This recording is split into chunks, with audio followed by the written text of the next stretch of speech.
Welcome back, folks. Today I'm going to be showing you around a 2015 new venture Micro Rio. Well, is this a camper van or is it a motorhome? I think it's a motorhome.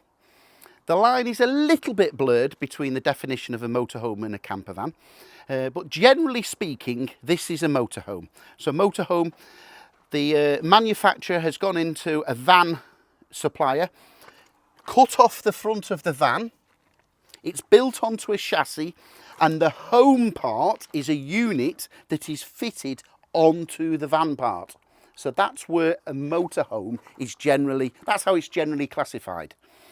As opposed to a camper van, this is one I supply quite regularly. This is a 1999 Auto Sleeper Duetto camper van. Now this is just a van, so you can't quite see on the camera, it may come round. The side of the van is just a van, so they've just added the windows. On this particular one, it's the high top, so there's a fiberglass high top, but it is a van. It's not been cut down the side, a motorhome part has not been added to it. It is just a camper van. So generally the camper vans are smaller and they are just a van conversion, and generally the motorhomes are larger. However, on this occasion, this is virtually, I would say, the smallest motorhome in the world. The only times the lines get a little bit blurry between a camper van and a motorhome, the Roma home. I've been supplying these for many years, and the reason I like them because they have the fiberglass body. So this is one of those where it doesn't quite fit into a category as such because it's got the van chassis. This was built on a Citroen C15. Roma Home then cut it back there and added the home section to it, which is a full fiberglass unit. This particular one's the high-low section, high-low one version. So there's a couple of clips in there, and there's one I made earlier. That's another one that's just arrived in stock. So that's a Roma Home high-low, but as you can see, the roof has been elevated to give standing room. So this is where it gets a bit blurred because this is, I think it's a camper van. It's not big enough to be a motorhome, but it's definitely got the home section fiberglass put onto the van. Anyway, I digress. So let's have a look around this. So this is a 2015 new venture. Now just getting this, a very sunny day, so I'll just get in the shade. This particular one was built on a 2015, December 2015 Peugeot Expert chassis. They actually used the top of the range, so it's the 2-litre HDI, automatic gearbox, air conditioning, electric windows, electric mirrors, power steering, cruise control. You literally could use this as your everyday vehicle. Yeah, new venture. They've been going very many years. I think next year is the 30th birthday. They've been going at the same factory. It's a daughter and father company, family owned, for 29 years in Wigan. Not far away from where I am. I've had many of these over the years. I've been specialising in auto sleepers and Roma homes, but I do get the odd new venture, smaller ones, the Surfs and the Rios. They're on the same size, roughly, as the Roma homes. I had a funny one a few years ago. I remember buying a new venture, the earlier model to this, and the customer had taken all the new signs off the graphics all the way around, so all it had was adventure. And I said, why have you debadged it? Where have the signs gone? She said, I used to live on the south coast, so I was going to France a lot of the times, and the word new in France means naked. So she got some funny looks in France. It was reading Naked Adventure. So that's why she took the thing. Anyway, so yes, on the passenger side, the near side, this one's got hot water. Again, unusual. They most normally only come with standard cold water. So that's the vent for the Truma to heat the hot water boiler on gas, which will also power on mains. Diesel and petrol. This one's a diesel. Some people are going on to petrols now. That's going to be a video I'm going to be talking about shortly. So if you like and subscribe this video below, and the description will be underneath, that's a conversation for another future video. This one's a 2-litre diesel. We've got the main supply there, hook up. We've got the vents here for the fridge. It says fresh water drain off. So we've got the fresh water tap there to drain off the fresh water tank. This particular, it's got a reversing camera, that works off this. Now this particular one has got an electric step. I'm going to get our habitation guy Steve to have a look on Tuesday on this one, because the electric step has been disconnected, so it doesn't work. It just works manually, clicks into place and clicks there. So it may or may not have electric. I'll get that looked at. Reversing parking sensors coming around the driver's side. So again, we've got a drain off for the wastewater. We've got the standard Thetford cassette.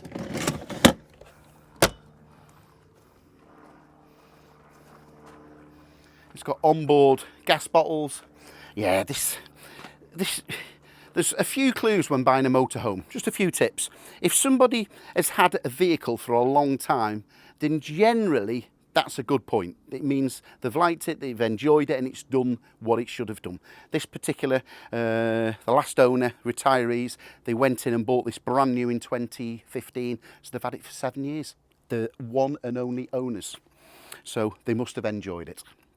Similarly, new venture have been in the same factory, the same premises, same family ownership for 29 years. So that just gives you a clue that the build quality is there. Okay. Yeah, so I was showing you those couple of Roma homes. They're the high-low version. Oh, just coming around with the camera. If we go past here, if we go past the elephant in the room, but joking apart, we will be talking about the elephant room in a future video very shortly. So as I say, if you like and subscribe to this video, you'll be first to find out. So that is another Roma home. This is again on the C15 chassis. But this has got the permanent high top, so this is the high top version of the high-low version, so that's permanently on that structure.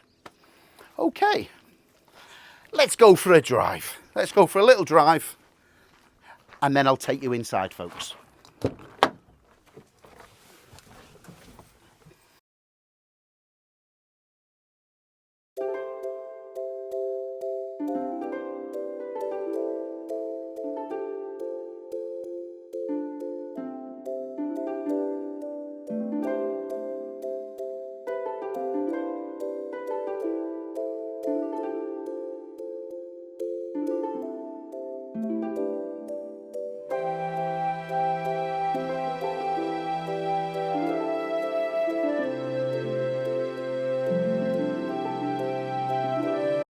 Let's go for a little drive.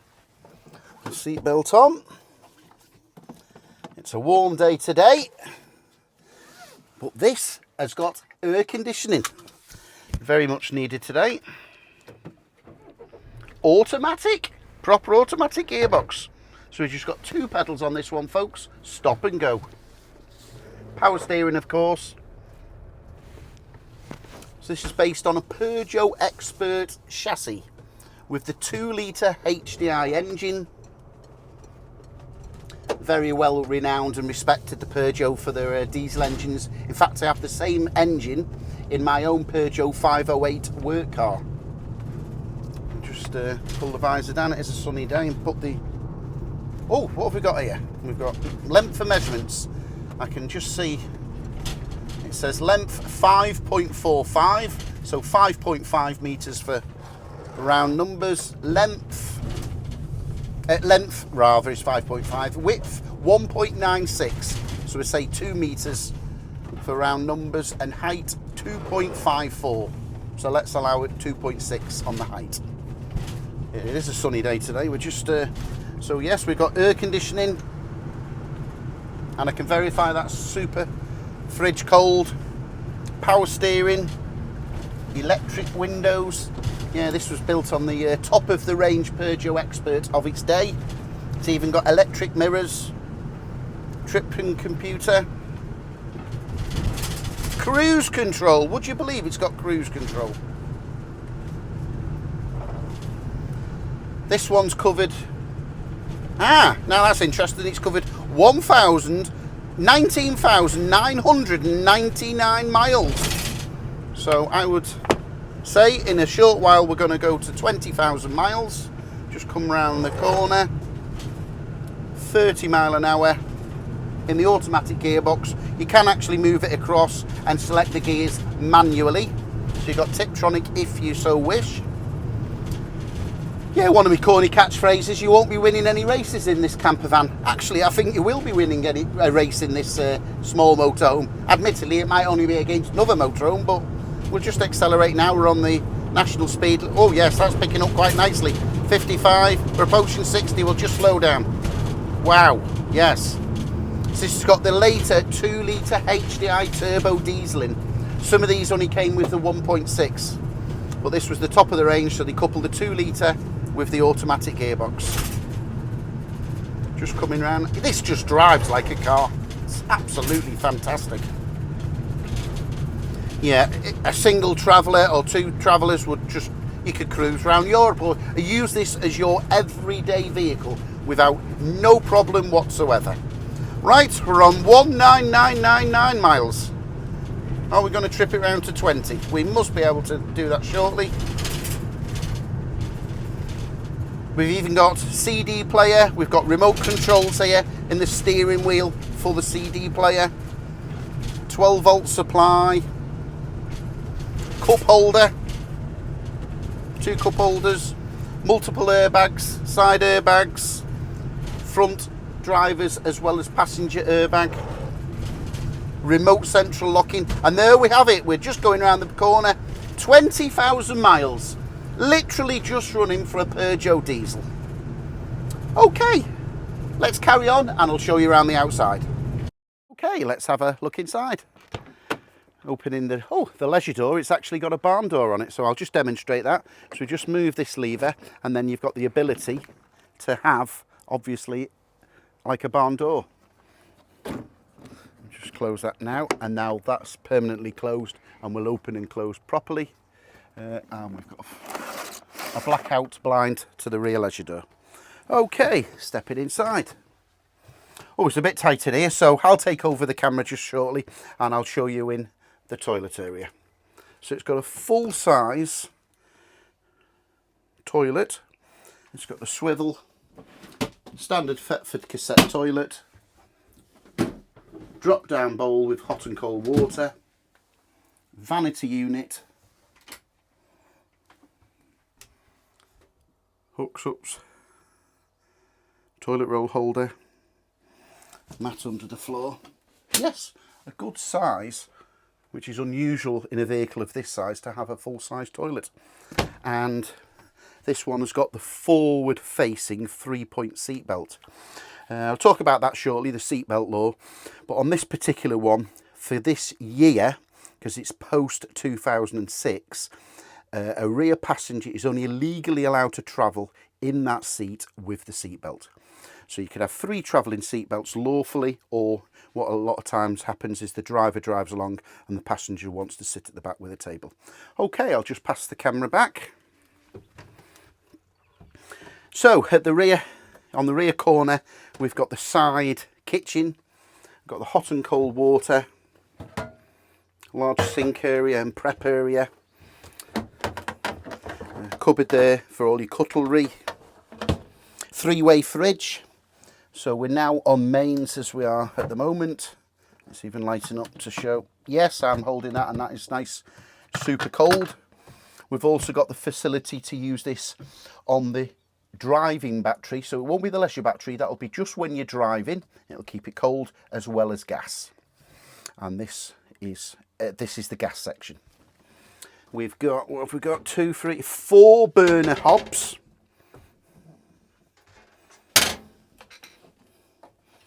With a large grill section. Underneath we've just stuck that door. Oops. Oh, we've got a button. Why did I miss that, folks? Large section underneath there for storage. It's got the drop down vent, of course, for safety. If that was, gas is heavier than air. So if there was a gas leak of any description, because it's got the drop down vents, the gas will settle down to the floor and it'll keep you safe. These are all things that are checked on a habitation service. Obviously, before this leaves the premises, it will have a full habitation service. These are the things to be wary of if you're buying privately or it's not had a habitation certificate. So just a thing to note, I'll be doing a later video. If you like and subscribe, I know I've said that a few times in this particular video, but I've got a future video coming up explaining what's included in a habitation service. Okay, so we've got lots of cupboards, storage area. We've got the control panel here for the lights, the water, rear lights, checking the waste tank as well as the battery. Opening roof vents. Oh, I do like I knew there was something I liked about this. It's got the mood lighting.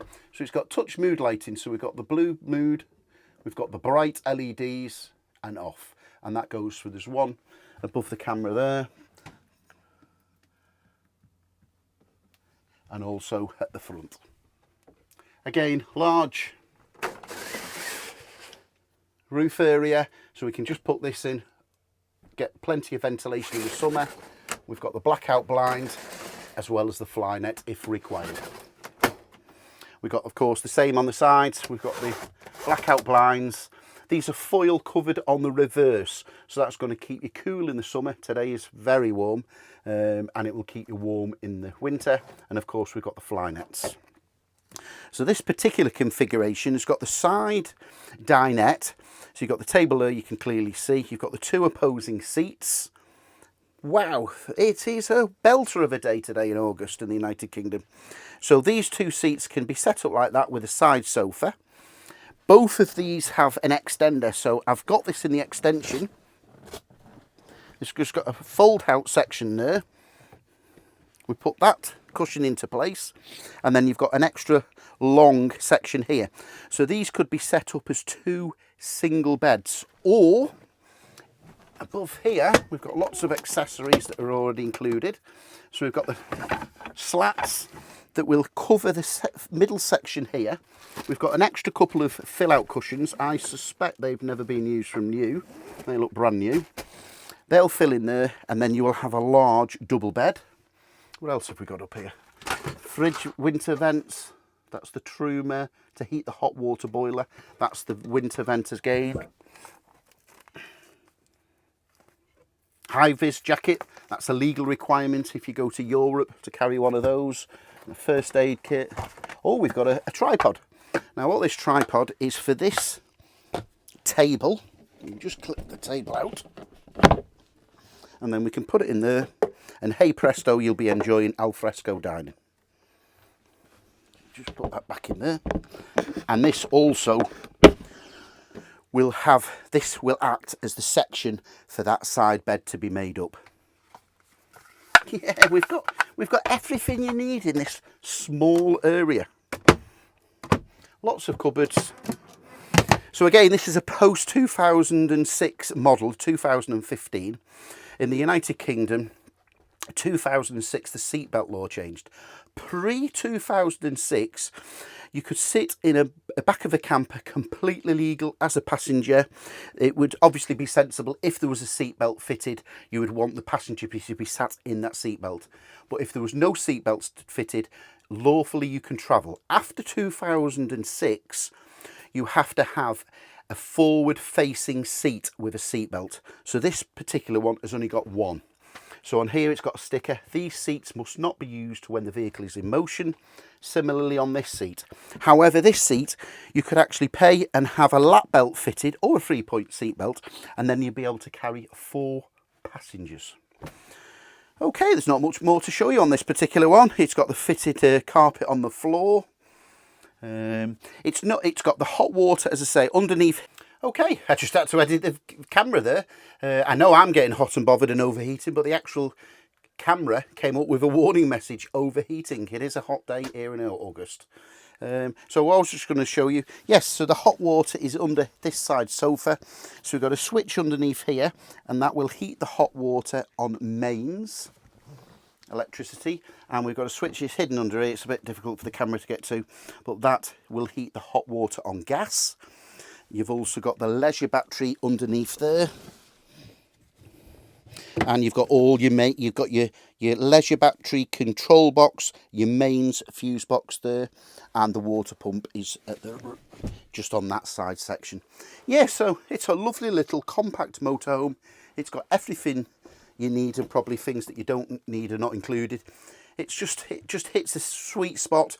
Ideal for a single traveller or 2 short travellers who are just going to travel and use the vehicle as their own vehicle. Okay, so my name's Anthony Valentine, the Camper Nerd. I'll happily answer any questions. Normally on WhatsApp is the best way forward. And my number is 0798 526 1078. Other than that, I'll catch you on that next video for some more tips and tricks of the trade. Thanks for watching, folks.